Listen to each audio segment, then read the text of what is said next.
So I've got my butter and sugar in the mixer here, so we're going to beat that back until it's nice and airy and soft. We've got my eggs here, which are room temperature. It's really important that they're room temperature. If you have your eggs in the fridge, then just make sure you leave them out overnight if you're going to make a sponge cake, otherwise it's going to split. And also I've got my flour and my baking powder here in this container here. So I'm just going to start off my mixer and beat back my sugar and butter. Okay, so we've had our butter and sugar on the machine for a while now, about 10 to 15 minutes, and really well beat. So we're gonna just take this paddle off. What you gotta make sure is that the mixture looks a bit like a mousse. It should be pretty much white, and you need to beat it for a long time, get loads of air in it, and it should look a bit like a mousse. It's so kind of light and airy. And also what you want to do is just scrape the sides down and just make sure you get all the butter off the sides, because the paddle won't always reach the sides. And then put it back on for sort of 5 minutes, just to get as much in there as possible. But when you take it off, it should look, yeah, a bit like a mousse really, just super light and white all the way through. So just scrape the sides down, back on the machine for 5 minutes, and that should give you enough air to make sure your sponge is nice and light. So put that back on 5 minutes.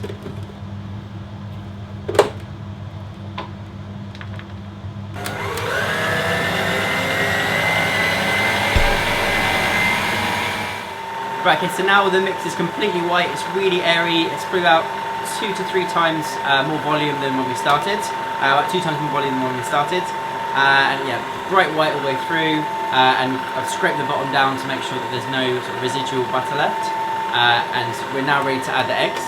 So we're going to take our room temperature eggs and just add them one at a time. So have it on sort of a low, medium speed, and just slowly pop the eggs in. And you want to let the eggs sort of incorporate first before you pop the next one in. If you go too fast with this, you're going to split the mix.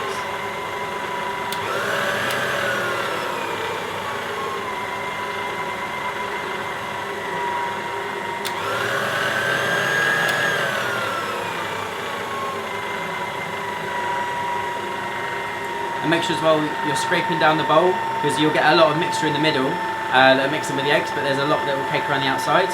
So you can always just keep scraping the butter mix back into the centre, so that all the eggs just isn't mixed with half of the mix. So keep scraping your sides down.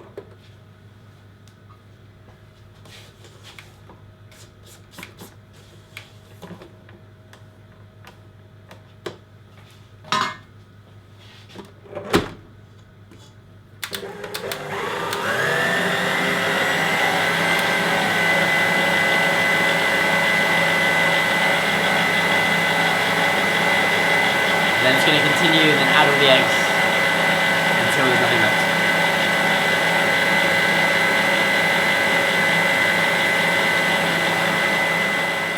Cool, so now all the eggs are in. All we're going to do now is just add our flour, and then we'll just go on a low speed just to get the flour in and then bring it to a batter. So pop in your flour.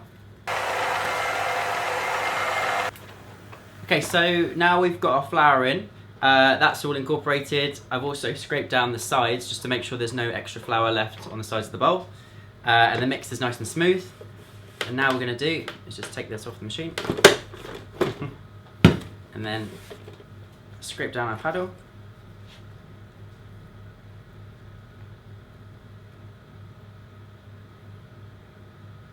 And then we can put this, start to put this in the molds.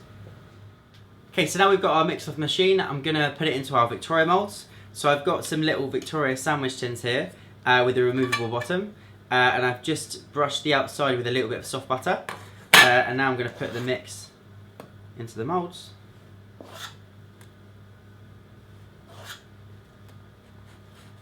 I'm just going to spread it out just so that it reaches the edges. You don't want to fill it to the top because it's going to rise by at least double. So you don't want to fill up the tin too much. If you fill it up here, it's going to spill all over the sides and go all over the oven. So about halfway up is absolutely fine. Then we've got the other one.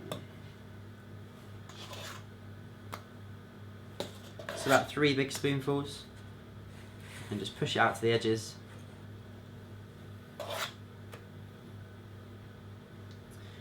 And I'm going to put those in the oven at 160 and we're going to use a knife method to check whether they're cooked. I'd put them in to start with about 20-25 minutes, but we're going to use the knife test, so I'll show you that in a second and put these in the oven. So we're going to make our vanilla buttercream now. So all I've got in my pan here is the sugar and then a little splash of water just to make it into a paste. So put enough water in there just to make a paste for the sugar. My butter, which is soft, really important that the butter is soft at room temperature. I've scraped out 3 vanilla pods on here, so that's my mix as well. And I've got my egg whites in my KitchenAid here. So I'm just going to put this on the stove now and bring this up to 118 degrees.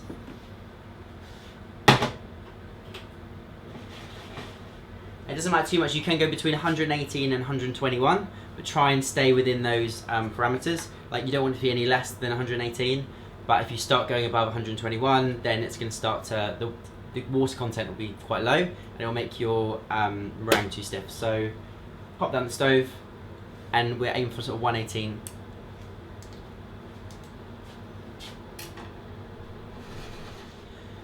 Also, once the sugar's on, what you want to do is just put your machine on 2, very slowly, to get the egg whites to a point where they're starting to foam, like you're going to make a meringue.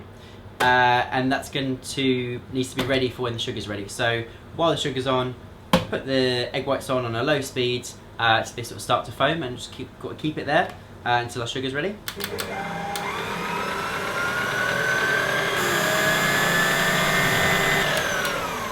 Okay, so our egg whites have foamed up nicely.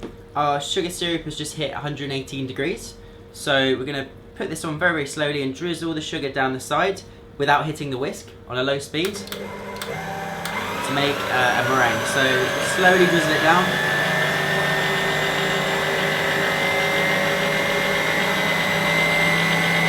And now we're going to leave that to whisk for about 10-15 minutes until it's completely cold.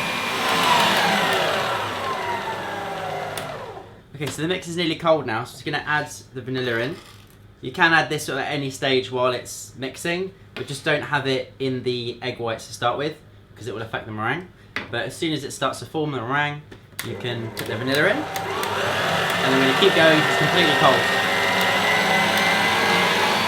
Now the meringue's cooled down, so it's just under room temperature. You can sort of feel the bowl, there's no heat left in it. You're going to take your butter that is room temperature, and we're going to start on a low speed, and we're just going to add the butter slowly. And what that's going to do is just incorporate the butter without melting it, and it will bring the buttercream together. So just going to start on a slow speed and just pop our butter in 1 square at a time.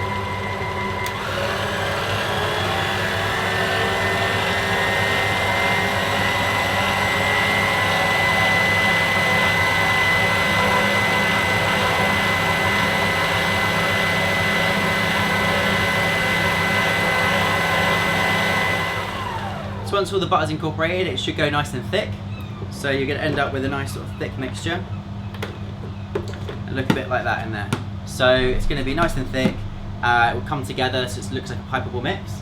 And what we're going to do is just scrape the sides down, make sure we mix it properly with a spatula to make sure all of the ingredients are in, there's nothing stuck at the bottom.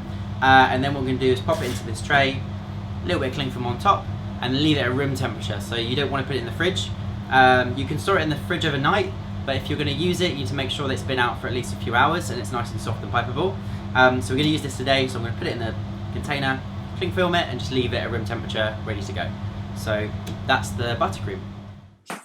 Okay, so the Victoria sponge has just come out the oven. We're going to put the knife in the top just to make sure it comes out clean. All you're looking for really is that there's no raw mix left on the knife. So that's ready. And we're going to leave these two now just to cool down until they're completely cold or completely room temperature, because we don't want to put our buttercream on while it's hot because it will just melt. Okay, so now our Victoria sponge is completely cold. What we're going to do is just turn it out onto the board, and the bottom should just slide off easily because we've buttered it. And what you want is the cake to sit quite flat. So what I normally do, you get a little bit of a dome on the top. So I'll take a knife and just take that dome off the bottom one. So just run your knife around.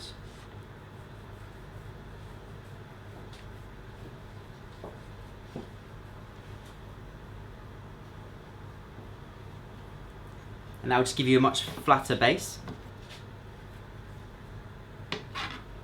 And then flip that over onto our plate. And then what we're going to do is just put on a little bit of our jam. So this is strawberry jam, but you can use anything you want really, as long as it's spreadable. Just beat it back with a spoon and pop that on top.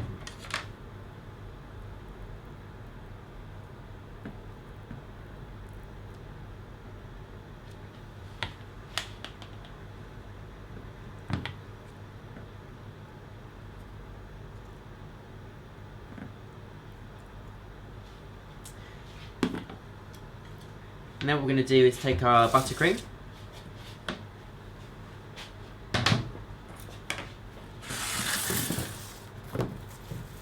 And do the same with that as well.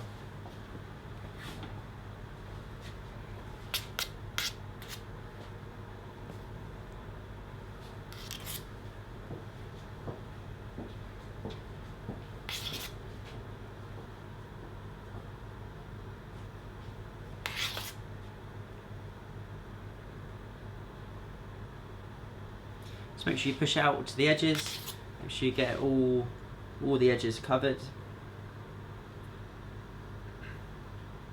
And then just smooth it out to make sure everything's level.